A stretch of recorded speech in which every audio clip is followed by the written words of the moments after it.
Welcome to Reaching Out. I'm Gregory Floyd, President Local 237 Teamsters. Today, joining us for this segment, a very special guest, Councilman Jimmy Vacca from the Bronx. Councilman, welcome to Reaching Out. Hello, how are you? You are the chair of the City Council Committee on Transportation. Yes. How is it being the chair of the Transportation Committee? Because so much of New York City depends on traffic, and I would say you are the head of that committee. Well, I think the Transportation Committee is probably one of the more important committees of the council, and we've produced significant legislation unparalleled to any other committee. The numbers of bills that have come into law through my committee since I took over in 2010. I'll tell you that this committee keeps you hopping in more ways than one. We're a city on the move. We're a city of cars, taxis, trains, buses, bicycles, and pedestrians. So when you look at those agencies, the MTA, the Taxi and Limousine Commission, when you look at the Department of Transportation, you really have your work cut out for you, because my ultimate ambition, of course, my ultimate objective is always to make sure we get better service and that we are safe. As we cross the street, as we drive our cars, as we use our bicycles, we want to be safe. So yes, my committee is important to the council, and it's important to the city. It's important that we have oversight over these agencies, and I've tried to give every constituency group a voice in what happens in the largest city in the country, New York, that's always on the move. Speaking about transportation and speaking about traffic and conditions, there was a recent article written about the New York State Legislature. They didn't approve the use of high-speed cameras, anti-high-speed cameras in New York City. And our mayor, Mayor Bloomberg, was quite upset about that. How did you feel about that issue? Well, I'll tell you, I agreed with the mayor on this, and I want you to know, it first has to be understood by all that we in the city of New York want to have speed cameras, and we have to go to people living in Buffalo and Syracuse to get their approval to install speed cameras in our own city.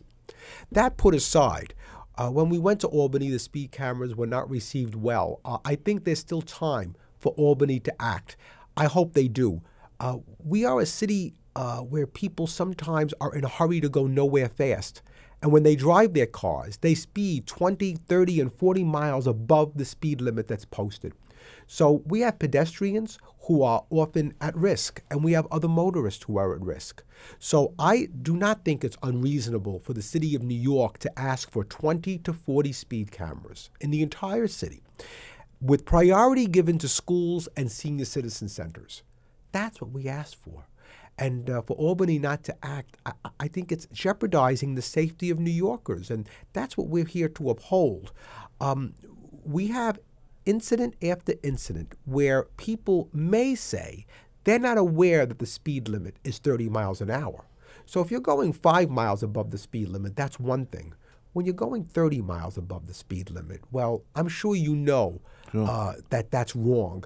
We have too many people who drive like they're on the Indianapolis 500 in the city, and they do that on side streets where seniors and kids are crossing and where they need access. So yes, I did support the speed camera request to Albany. I'm hoping they act. There is still time to do so.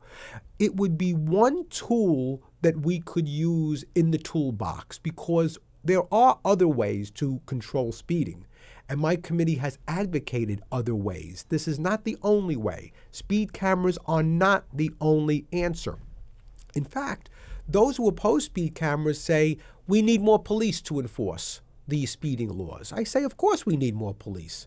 But the reality is New York City is down 7,000 police officers from the September 11th attack, 2001. So do we often have police officers where we want them addressing speeding? No. That's why we put up more stop signs and more traffic lights and speed bumps that I very much support. But are speed cameras a tool among all the tools that we could have? Yes. And I want that tool available to our city. And it's a vital tool. I think it's vital, yes. I think people who go that fast near schools and senior centers have to get a message. And sometimes the only message you can send is a fine. Now, how would the speed cameras work?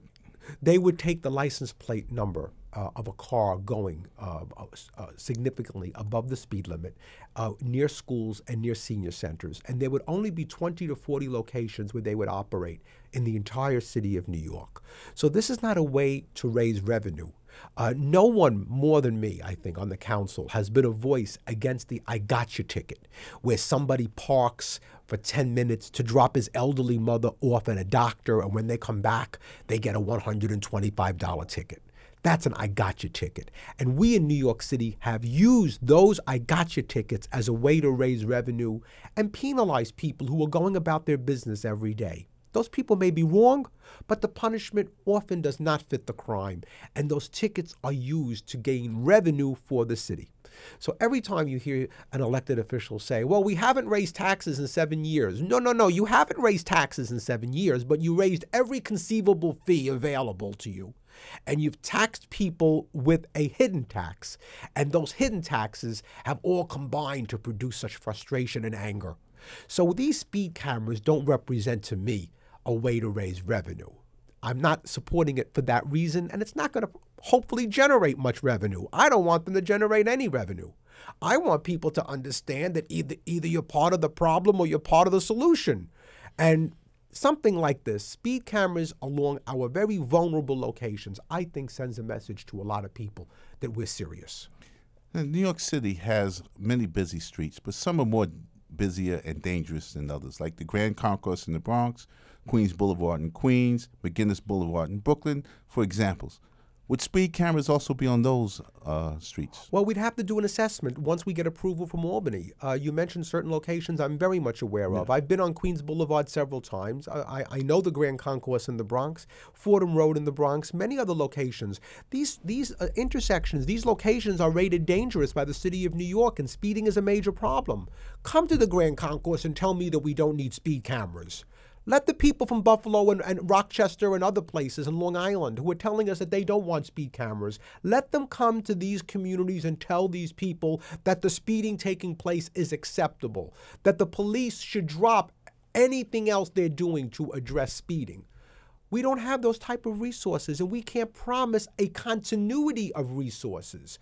You cannot expect a policeman to be on the Grand Concourse 24 hours a day in a car watching for speeders. So therefore, that's not realistic. Therefore, we have to look at other ways, and the speed cameras are a tool that we should have. And I'm upset that Albany thinks that they know better than we do here in the city of New York, and that they're refusing to give us what we are requesting in this regard. We've made an assessment. We know what we're asking for, and I think it's incumbent on Albany to act. Changing topic, your committee has held so many hearings on the deaths of people in subways. Unfortunately, it seems to be, I would say, a little spike in so many subway fatalities. Yes. Can you tell us a little bit about that? Well, we had a hearing, and I wanted to have a hearing to create a public awareness of what's happening. Too many people are not aware of the seriousness of this matter. We have people who, for mental health reasons, push themselves onto the track. And then we have other New Yorkers, and I'm a strap hanger. I most times take the train to City Hall from the Bronx to work. And I want you to know I see too many people that are standing too close to the edge. They themselves don't realize that they should not be standing on what's marked yellow, which is the edge of the track. That's too close. It's too close.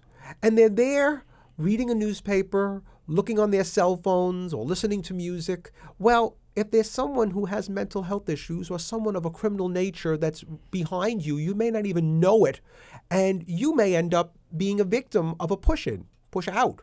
So therefore, we're trying to create an awareness, and the MTA, I think, on this issue has been very, very forthright. They have had announcements placed since my committee meeting. They've had announcements placed on the MetroCard machines. I've seen flyers at subway stations. I think here, more than anything else, a public awareness is what is needed. You've been listening to Reaching Out with Gregory Floyd, President Local 237. Our very special guest for this segment was Councilman Jimmy Vacca of the Bronx. Thank you for coming on Reaching Out. Thank you for having me.